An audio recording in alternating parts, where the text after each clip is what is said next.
نحمده ونصلي على رسوله الكريم بسم الله الرحمن الرحيم قل هل يستوي الذين يعلمون والذين لا يعلمون۔ حضرات گرامی قدر، علم اللہ تعالیٰ کی بہت بڑی عطا ہے۔ علم اگر انسان مخلص ہو تو اس کو حق اور باطل میں امتیاز کرنے کی صلاحیت دیتا ہے۔ علم اللہ تبارک و تعالیٰ کی حشیت حصول کا بہت بڑا ذریعہ ہے۔ اللہ نے اعلان فرما دیا انما یخشی اللہ من عبادہ العلماء، اللہ سے ڈرنے والے اس کے عالم بندے ہوتے ہیں۔ عالم ربانی کسی قوم کے اندر اللہ کے دین کی نکابت کرنے والا ایک عظیم و جلیل قدر فرزند ہوتا ہے۔ اگر عالم ریاکار نہ ہو، باعمل ہو، مخلص ہو، تو اپنے عہد کا سب سے بڑا آدمی ہوتا ہے۔ اگر وہ ریاکار ہو، دنیا دار ہو، مادہ پرست ہو، عہدہ پرست ہو، زر پرست ہو، تو وہ کسی ایک عام مومن کی عظمت کا مقابلہ بھی نہیں کر سکتا۔ مومن و مسلمان ہونا بڑی عظمت کی بات ہے، اور مومن عالم ہونا اس سے بھی بڑی عظمت کی بات ہے۔ اس لیے اللہ تبارک و تعالیٰ نے یہ بات کہی هل يستوي الذين يعلمون والذين لا يعلمون، کیا جاننے والے اور انجان برابر ہو سکتے ہیں؟ حضرات گرامی قدر، اللہ تبارک و تعالیٰ نے سیدنا داؤد اور سلیمان کو حکومت دی تھی، لیکن اللہ نے اپنی جس نعمت بے پایا کا ذکر الگ سے کیا وہ کیا ہے؟ وَلَقَدْ آتَيْنَا دَاوُودَ وَسُلَيْمَانَ عِلْمًا، ہم نے داؤد اور سلیمان علیہ السلام کو علم دیا تھا۔ انہوں نے علم کی نعمت کو پانے کے بعد بڑے عجیب الفاظ کہے، قال الحمدللہ الذی فضلنا علی کثیر من عبادہ المؤمنین، اللہ تیرا لاکھ لاکھ شکر ہے کہ تو نے ہمیں علم کی دولت دے کر اپنے بہت سے مومن بندوں کے اوپر فضیلت دی ہے۔ حضرات گرامی قدر، اسی عہد کے اندر عالم دین کی ذمہ داری یہ نہیں ہوتی کہ اپنے علم اور زبان کو بیچ کر وہ اپنے لیے عہدے کو جمع کر لے، اپنے لیے دنیا داری، دنیا کے وسائل کو، دنیا کے مال کو جمع کر لے۔ اللہ تعالیٰ کا بہت بڑا کرم ہے کہ اللہ تعالیٰ نے ہمیں حاکم وقت یا حکمرانان وقت کی ہایا بوسی کی بجائے پیغمبر زمان حضرت محمد کریم صلی اللہ علیہ وسلم کی عقیدت اور آپ کی محبت اور آپ کی اتباع کے جذبات سے نوازا ہے۔ مجھ کو شاہوں کی حشامت کا سلیقہ ہی نہیں، ظہیر کے لب ہلتے ہیں پیغمبر کی ثنا خوانی میں۔ حضرات گرامی قدر، ہر بندے نے ایک دن مرنا ہے، اور مرنے کے بعد نہ اس کی چیئرمین شپ اس کے کسی کام آئے گی، نہ اس کی نظامت و صدارت اسے کسی کام آئے گی۔ اس کے کام اگر کوئی چیز آئے گی تو اللہ تبارک و تعالیٰ کے رضا کے لیے کی جانے والا کام اس کے کام آئے گا۔ حضرات گرامی قدر، اللہ تبارک و تعالیٰ نے قرآن مجید میں ان صدقات کا ذکر کیا جو مخلصین اللہ تعالیٰ کے راستے میں دیتے ہیں۔ ان کا طرز عمل کیا ہوتا ہے؟ انما نطعمکم لوجہ اللہ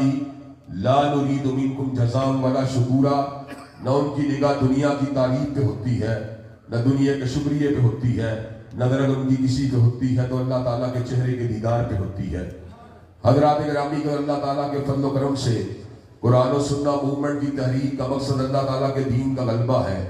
اور ہم یہ بات سمجھتے ہیں کہ اللہ تبارک و تعالیٰ کے فضل و کرم سے فہم و فراست، بصیرت و حکمت اور علم کے ساتھ اس معاشرے کے اندر جتنا بگاڑ موجود ہے اس کو تبدیل کیا جائے گا۔ حضرات گرامی کی اگر قومیں اپنے زوال کے اوپر پہنچتی ہیں تو اللہ تبارک و تعالیٰ ان کی قیادت و سیادت کو علماء کے سپرد کر دیتے ہیں۔ بنی اسرائیل کے لوگ تڑپ رہے تھے جہاد کے لیے، جناب طالوت کے پاس آئے اور کہنے لگے ہمیں بادشاہ کی ضرورت ہے۔ حضرت شموئیل نے جواب دیا ان اللہ قد بعث لکم طالوت ملکا، طالوت تمہارا سربراہ ہوگا۔ بنی اسرائیل کے لوگوں نے اعتراض کیا انا یکون لہ الملک علینا وَنَحْنُ أَحَقُّ بِالْمُلْكِ مِنْهُ وَلَمْ يُؤْتَ سَعَةً مِنَ الْمَالِ، وہ ہمارا سربراہ کیسے ہو سکتا ہے جبکہ اس کے پاس مالی فراوانی ہی نہیں۔ آج بہت سی جماعتوں کے اندر علم کی بجائے مال کو اہمیت دی جاتی ہے، لیکن اس موقع پر حضرت شموئیل کا جواب سونے کے پانی سے لکھنے کے قابل ہے کہ إِنَّ اللَّهَ اصْطَفَاهُ عَلَيْكُمْ وَزَادَهُ بَسْطَةً فِي الْعِلْمِ وَالْجِسْمِ، اللہ تبارک و تعالیٰ نے اس کو چن لیا ہے اور اس کو علم بھی دیا، ہر طاقت بھی دی ہے۔ جس کے پاس علم ہو، جس کے پاس طاقت ہو، طاقت قوت نافذہ کا نام ہے، طاقت ڈیسیژن پاور کا نام ہے، طاقت لڑائی کے لیے لڑنے والے جذبات کا نام ہے، علم حقیقت کا نام ہے، علم حق شناسی کی صلاحیت کو پیدا کرتا ہے۔ اور ڈیسیژن پاور اور انسان کا جو طاقت اس کے اندر موجود ہوتی ہے، انٹرنل اور ایکسٹرنل پاور، کارکنوں کی طاقت، کہ جواہ ہو کر میری قوم کے جسور و غیور، تو کلندری بری کچھ کم سکندری سے نہیں، تو اللہ تعالیٰ کے فضل و کرم سے خود بخود ماحول بدل جاتے ہیں۔ ہم نے اللہ کے فضل و کرم سے سرمایہ پرستی کے کلچر کو بھی کچلنا ہے، اور ہم نے اس علاقے کے اندر سے، اس سرزمین سے انشاءاللہ بگڑے ہوئے نوجوانوں کو بھی دین کے واپس لانا ہے۔ آج تحریک انصاف اور مسلم لیگ نے نوجوانوں کی تربیت کے لیے کوئی پروگرام تیار نہیں کیا۔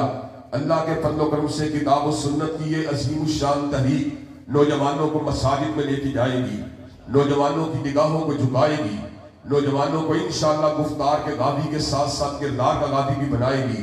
انشاءاللہ اللہ کے فضل و کرم سے اس تحریک کے نتیجے کے اندر احمد ابن حنبل کے بیٹے پیدا ہوں گے، ابن تیمیہ کے فرزند پیدا ہوں گے، اور علامہ شہید اور حبیب الرحمن کے جانشین پیدا ہوں گے، اور انشاءاللہ یہ تحریک حق کی تحریک ہے، جس کی نگاہ نہ سرمایے پہ ہوتی ہے، نہ اس کی نگاہ جاگیرداری پہ ہوتی ہے، نہ اس کی نگاہ حکمرانی پہ ہوتی ہے، نہ اس کی نگاہ فوجیوں کے سینوں کے پر لگے ہوئے تبوں پہ ہوتی ہے، نظر ہماری ہوتی ہے تو یا رب کے قرآن پہ ہوتی ہے، یا کملی والے کے فرمان پہ ہوتی ہے۔ انشاءاللہ دلیل کی طاقت کے ساتھ، بصیرت و حکمت کے ساتھ، اور علم اور آگہی کے ساتھ اللہ کے فضل و کرم سے معاشرے کے روح کو بدلا جائے گا۔ اس معاشرے سے سرمایہ دارانہ اور جاگیردارانہ نظام کی بساط کو سمیٹا جائے گا، اور انشاءاللہ اسلام آباد کے ایوانوں پر پرچم اسلام کو لہرایا جائے گا۔ حضرات گرامی، اگر ہم نے یہ وطن اگر حاصل کیا، اللہ کی حاکمیت کے لیے حاصل کیا، پاکستان کے طول و عرض میں ایک ہی نعرے کو لگایا گیا تھا، پاکستان کا مطلب کیا؟ لا الہ الا اللہ۔ حضرات گرامی، لیکن شراب کی بھٹیاں بھی چلتی رہیں، سودی لین دین کے کاؤنٹر بھی کھلے رہے، اور حضرات گرامی کے اندر جسم فروشی کے اڈے بھی کھلے رہے۔ اللہ کے فضل و کرم سے جو کام تحریک انصاف نے نہیں کیا، جو کام مسلم لیگ نے نہیں کیا، جو کام پیپل پارٹی نے نہیں کیا، انشاءاللہ اللہ کی حدود کے نفاذ کے لیے آئینی، دستوری اور اللہ کے فضل و کرم سے مذاکراتی قوت کو تیار کیا جائے گا، اور دلیل کی طاقت کے ساتھ انشاءاللہ باقی نظاموں کو انشاءاللہ پلٹا جائے گا انشاءاللہ۔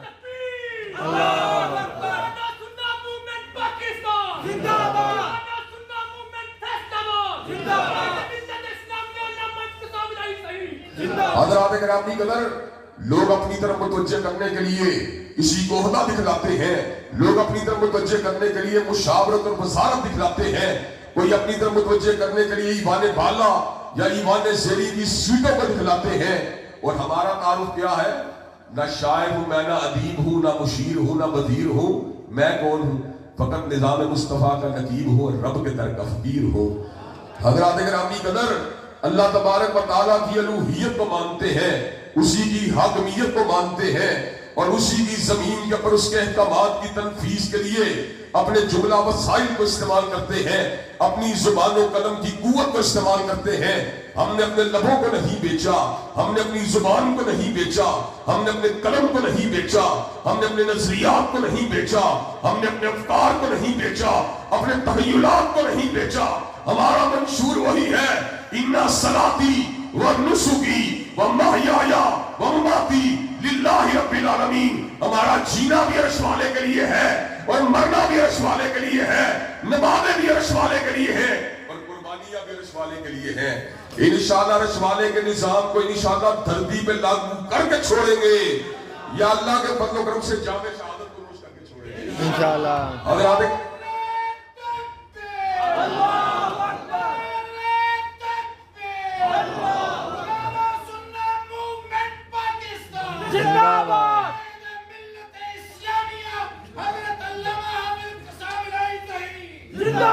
حضرات گرامی قدر، حضرت علامہ اگر اپنے قلم کو بیچنا چاہتے وزیر بن سکتے تھے، حضرت علامہ اگر اپنی زبان کو بیچنا چاہتے تو آپ بڑے سے بڑے عہدے کو پہنچ سکتے تھے، لیکن حضرت علامہ نے پابندیوں کو سہنا گوارا کر لیا، زبان بندی کی زحمتوں کو جھیلنا گوارا کر لیا، قلم کو آپ کے کئی مرتبہ روکا گیا، ہاتھوں میں کئی مرتبہ آپ کے ہتھکڑی کو ڈالا گیا، اور پیروں میں کئی مرتبہ آپ کی بیڑیوں کو ڈالا گیا، کئی مرتبہ آپ کی تحریر و تقریر کے اوپر پابندیوں کو عائد کیا گیا، کئی مرتبہ ضلع بدری کے آرڈر جاری کیے گئے، لیکن حضرت شہید نے کیا کہا؟ متائے لوہ قلم چھن گئی تو کیا غم ہے کہ خون دل میں ڈبولی ہے انگلیاں میں نے، اور لبوں پہ مہر ہے تو کیا کہ رکھ دیا القائے زنجیر میں زباں میں نے۔ حضرت شہید کا مشن پتا کیا تھا؟ حضرت شہید نے صبر کا اعلان فرما دیا، جب تک میں زندہ رہوں گا زبان سے اعلان حق کرتا رہوں گا، اگر میری زبان کو کاٹ دیا گیا میں اپنے ہاتھ سے حق کو لکھتا رہوں گا، اگر میرے ہاتھوں کو بھی کاٹ دیا گیا تو دل سے باطل کے خلاف اعلان نفرت کرتا رہوں گا، اور دل کی دھڑکنوں سے حق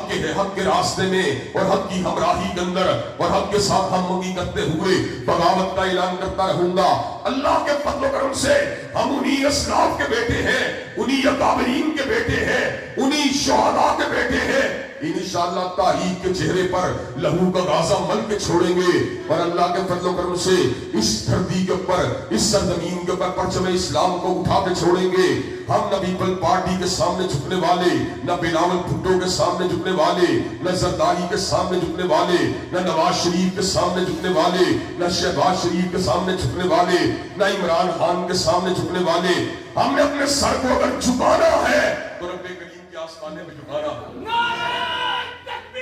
اللہ اکبر،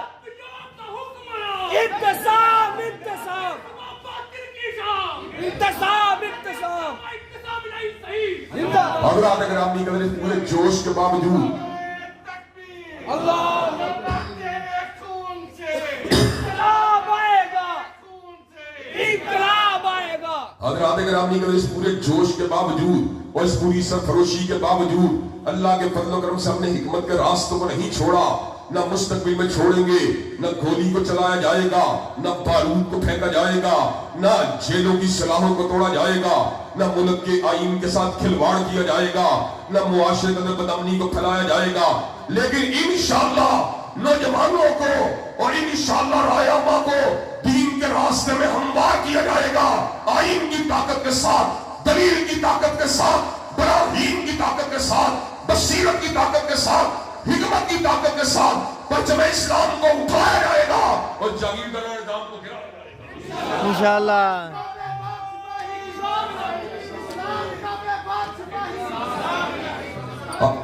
حضرات گرامی قدر، کیا آپ علم اور آگہی اور بصیرت کی اس تحریک اور آئین اور قانون کے دائرے میں رہتے ہوئے اللہ کے فضل و کرم سے پرچم اسلام کو اٹھانے والی اس تحریک کا ساتھ دینے کے لیے تیار ہیں انشاءاللہ؟ کیا قرآن سننا موومنٹ کے مشن کو پورے ملک کے دوروں میں پھیلانے کے لیے تیار ہے انشاءاللہ؟